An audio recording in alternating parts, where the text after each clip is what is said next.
Magandang hapon, Asher. Ano ba ang nakikita ng mga senador na malaking epekto ng pagpapalit ng House Speaker?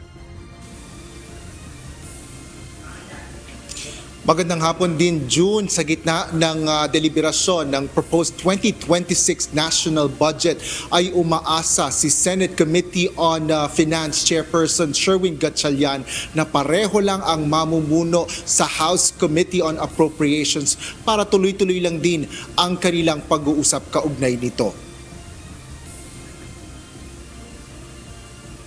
Kasabay ng paghahalal ng bagong House Speaker sa mababang kapulungan ng Kongreso, hiling ni Senador Gatchalian ang tuloy-tuloy na talakayan para sa panukalang budget. Ayon kay Senator Gatchalian, marami na anya silang napag-usapan at medyo malayo na rin ang narating ng talakayan dito. Gayunman, kumpiyansa ang Finance Committee Chairperson na hindi magkakaroon ng antala sa pagpapasa ng 2026 budget dahil sa pagbabago ng liderato sa House of Representatives. Hindi naman dahil ang yung working group talaga ay yung committee. So kung magpapalit yung chairman pero yung working group pareho pa rin, yung members pareho pa rin, tuloy-tuloy lang. Para naman kay Senador J.V. Ejercito, kailangan na rin siguro ng pagpapalit ng liderato sa House matapos ang change of leadership sa Senado. Sad to say, ngayon lang yata nangyari sa history, both houses nagpatukan na nagkasiraan. So, naka-apekto sa both houses. So, at least ngayon parehong change in leadership and fresh start for both. Hopefully, makatulong sana. It's for the good. I would think so. It's a reboot nga. Kailangan mag-reboot. Ayon naman kay Senador Christopher Bongo, nirerespeto niya ang magiging desisyon ng Kamara sa pagpapalit ng House Speaker. No comment na po ako dyan. Decision po yan ng lower house. Kami naman po dito, meron din po kami sariling decision sa collegial body.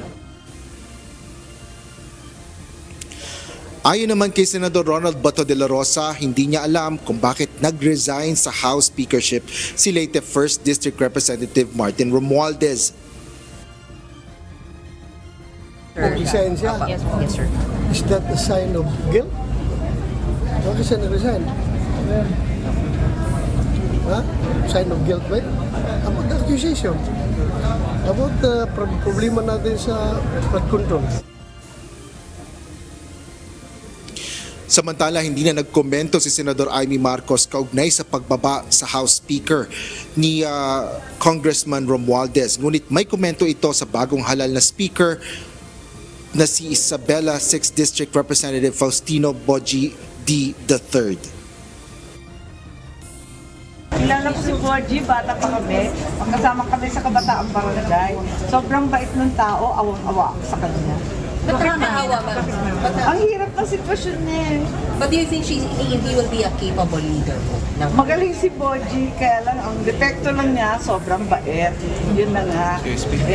Marami talagang magpapalusot, maraming magdidemand. Ako, apakahirap ng sitwasyon niya.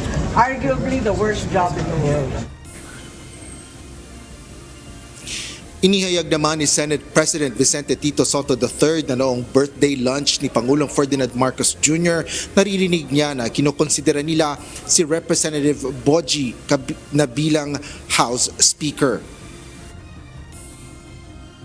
It's a very good choice for the congressman. It's a very good record. He's been vice mayor, mayor, congressman, governor, vice governor, congressman ulit.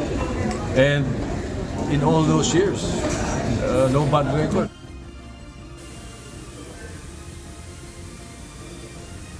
June, naglabas rin ng pahayag sa Senador Francis Cheese Escudero kaugnay nga ng paghahalal kay Congressman Boji D.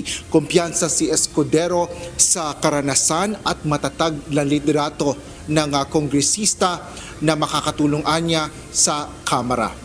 Yan ang latest dito sa Senado. Balik sa iyo, June. Maraming salamat, Asher Kadapan Jr.